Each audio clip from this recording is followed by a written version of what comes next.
समजत नाही या लोकांना भूक लागली कसली, हवेत गेले हवा शिजवली, हवाच खाऊन आले। त्यांनी माझ्या प्रश्नाचं उत्तर द्यायचा तो प्रयत्न केला आहे।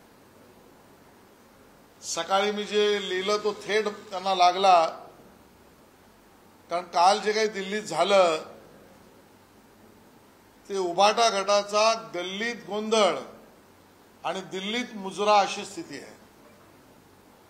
आणि त्यामुळे उबाटा गटाची गल्लीत गोंधळ आणि दिल्लीत मुजरा, कारण महाराष्ट्रात वंचित आहे की नाही माहित नाही, त्यांच्याबरोबर काँग्रेस मैत्रीपूर्ण लढत करते का त्यांच्या उमेदवाराच्या विरोधात चोर चोर म्हणून प्रचार करते माहित नाही। मुंबईतल्या एका जागेवर शरदचंद्र पवार गटाचे लोक त्या ठिकाणी त्यांच्या घोषित उमेदवाराच्या विरोधात घोषणा देत आहेत आणि त्यामुळे गल्लीत गोंधळ आहे। आणि दिल्लीत त्या ठिकाणी मुजरा द्यायला उबाटा सेना गेल्याचं चित्र आहे। आणि मी सकाळी सुद्धा जे ट्विट केलं की प्रसिद्ध गझलाकार चंद्रशेखर सानेकर यांची गझल अतिशय चपखल, ती शेरोशायरी अतिशय चपखल उबाटा गटाला लागते।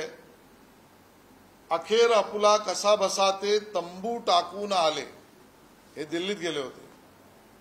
अखेर आपुला कसा बसा ते तंबू टाकून आले, त्यांच्या आधी किती जणांच्या दारी जाऊन आले।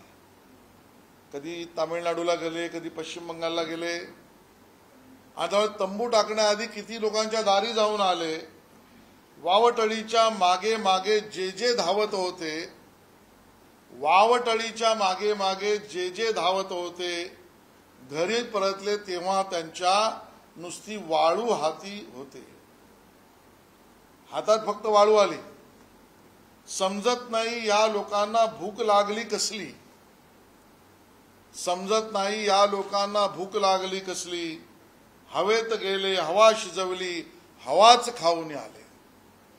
आणि म्हणून शेवटला आधी त्यांनी युद्धाला तलवार उचलली होती, आधी त्यांनी उबाटा सेनेने युद्धाला तलवार उचलली होती आणि मग शिंग फुंकले तेव्हा नुसता बॅनर लावून आले।